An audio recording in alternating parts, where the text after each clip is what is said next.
One of the main causes of the decline would be habitat loss. Basically what we've seen is with agricultural intensification, there's been a tidying up of the countryside, a loss of the rough grass margins around the edge of cereal fields or around woodlands, and that's the kind of habitat where the barn owl finds its prey. The barn owl feeds on small mammals, that would be mice and shrews mainly. Okay. We're here today to talk about the barn owl and why it's in decline.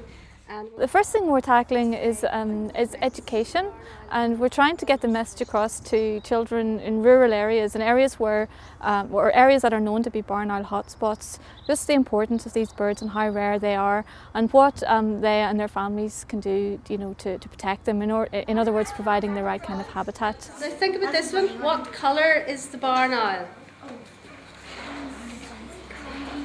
Think very carefully. White. Brown and white.